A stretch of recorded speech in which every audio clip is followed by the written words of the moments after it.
Access granted. What's going on, guys? Dataminer here. Finally, a new Datamine wrap-up video where we discuss the findings of the last update. Today's topics include the rules of the upcoming server merges, the discovery of a new Battleground Mode, a fishing minigame, new classes, and more.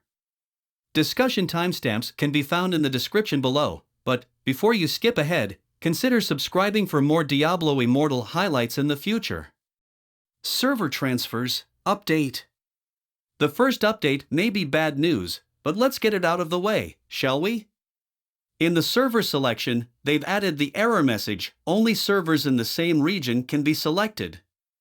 This could mean that cross-region transfers will not be allowed at this time. Second, an additional clause was added to the rules. The first character transfer on a player account is free. This offer may be discontinued at any time without notice. So, if you want to transfer, do it as quickly as possible before the free transfer offer expires. It's also made clear that transfer limits apply to the account, and not on a per-character basis. On the bright side, players with negative platinum or eternal orb balance will not be allowed to transfer. Server merges. It seems that Blizzard may be waiting for server merges to be ready to potentially launch it alongside transfers. The following details and rules are known. Server merges allow players from different servers to play together and experience a more robust server experience. Server merge overview. You will be able to log in to your new server once the server merge is complete. The process to log in to your characters remains the same. You will need to log in through your original server. No characters have been deleted. If the new server you merge to has someone with the same character name, warband name, or clan name, a number will be automatically added to the name and a free name change will be provided. Your character will keep all their items including equipment, materials, gems, etc. Your character will keep all their friends. Your character will remain in the same clan. Your character will remain in the same warband. Your battleground score and rank will be retained.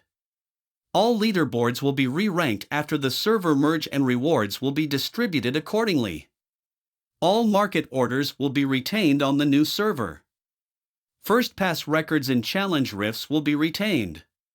The immortal with the highest dominance will become the new immortal. All other immortals will be reverted to adventurers and be compensated accordingly. Shadows and adventurers will retain their progress on the new server.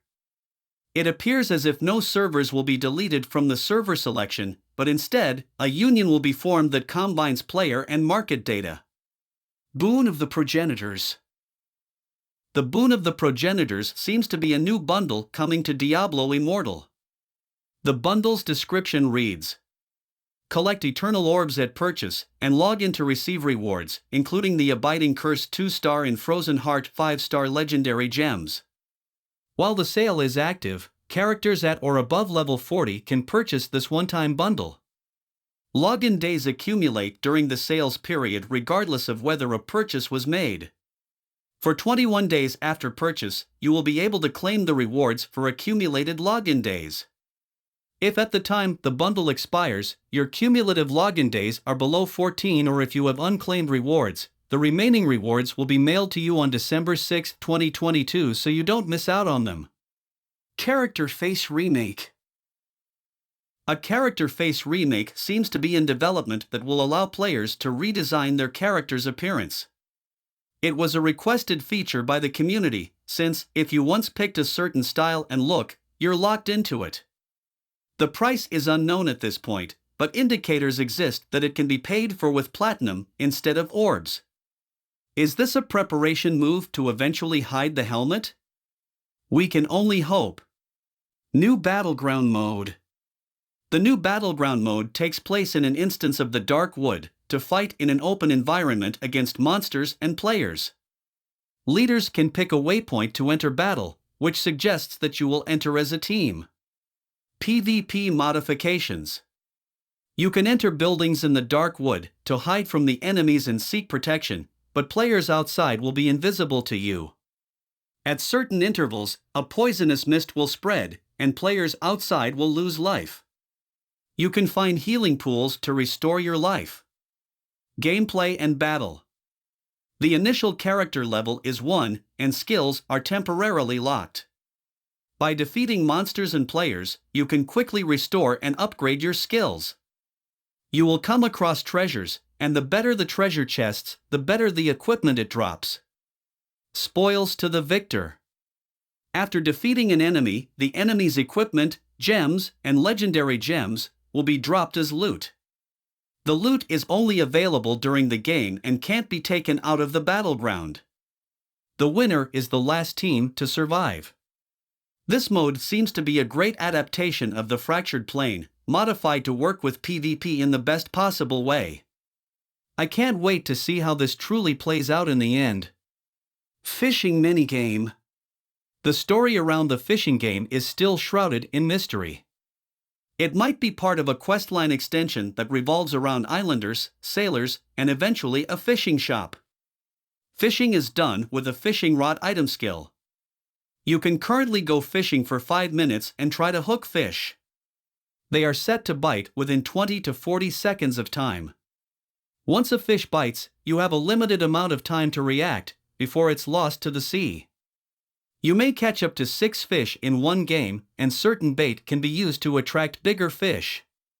There seem to be a total of 40 different fish to catch, including a goldfish. The purpose and the exchange of fish are unclear at this stage. New classes.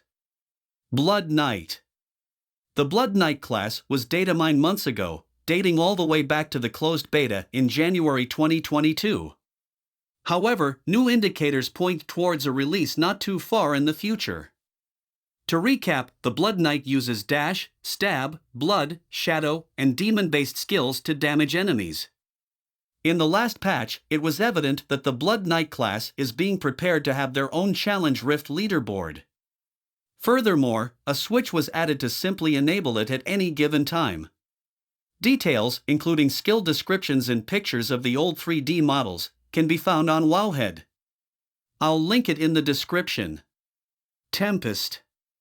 The Tempest class is still in early development, and as such, only bits and pieces are known thus far, and no images or models are present. It is definitely not a common class, but I found references to it in the Dungeons & Dragons role-playing game. D&D defines it as follows: a tempest is the point of calm within a whirling barrier of deadly blades.